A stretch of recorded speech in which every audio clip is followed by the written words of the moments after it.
இன்றைக்கி ஆன்மீக தகவலில் ஒவ்வொரு இடத்துக்கும் ஒவ்வொரு பிளானட் வந்து இருந்துருக்கு. அதுக்கு படிக்கட்டுக்கு வந்து பார்த்திங்கன்னா ராகு கேதுன்னு சொல்லுவாங்க. நீங்கள் கிழக்க பார்த்த வீட்டுக்கு பார்த்துட்டிங்கன்னா மேற்கு பார்த்து ஏறி வலது பக்கம் திருப்பி திருப்பி மேலே ஏறுற மாதிரி வீட்டில் வந்து வீட்டுக்குள்ளே படிக்கட்டு கட்டினோம்னா ரொம்ப விசேஷம். அதே மாதிரி வடக்க பார்த்த வீட்டுக்கு பார்த்திங்கன்னா நேராக தெற்க பார்த்து மேலே ஏறி அதுக்கப்புறம் மேலே ஏறி போகிறது, வலது பக்கம் திரும்பி மேலே ஏறி போகிறது ரொம்ப விசேஷமான பலன்களை கொடுக்கக்கூடியதாக இருக்கும். இந்த மாதிரி படிக்கட்டு வந்து வீட்டில் வந்து சரியான இதில் அமைய முடியல, எனக்கு வந்து 2 வாசல் இருக்குன்னா தப்பு கிடையாது. எனக்கு கிழக்கும் வடக்கும் பார்த்து இருக்குது, அப்போ தப்பு கிடையாது. இல்லை சார் எனக்கு வடக்கு பார்த்து மட்டும்தான் இருக்குது, ஆனால் நீங்கள் சொன்னதுக்கு ஆப்போசிட்டாக இருக்குது அப்படின்னு சொன்னால் அந்த வீட்டில் வந்து நிறைய தடங்கல்கள் ஏற்படும்.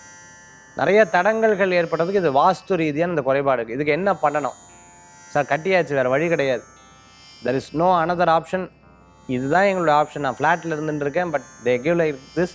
என்னால் ஒன்றும் பண்ண முடியாது, நான் என்ன சார் பண்ணுறது அப்படின்னு இருக்கிறவங்க ஒரு அற்புதமான ஒரு வழிபாட்டு முறைகள் சொல்கிறேன். ரெண்டாவது பார்த்திங்கன்னா ஒரு சின்ன பரிகாரம். இந்த காப்பரில் தட்டு இருக்கும், அந்த காப்பரில் தட்டு வாங்கி வச்சு அது மேலே 2 தீபம் ஏற்றுங்க. அது மேலே 2 தீபம், அதில் அரிசி போட்டு 2 தீபம். இதை படிக்கட்டுக்கு இந்த பக்கம் வச்சுருங்க, இந்த பக்கமும் அந்த பக்கமும் வச்சிடணும். காப்பர் தட்டில் தான் வைக்கணும். இதை செய்து பாருங்கள், மிகப்பெரிய பலன்கள் உங்களுக்கு கூடி வரக்கூடியதாக இருக்கும். நிச்சயமான அந்த வாஸ்து தோஷங்கள் வந்து உங்களுக்கு நீங்கும்.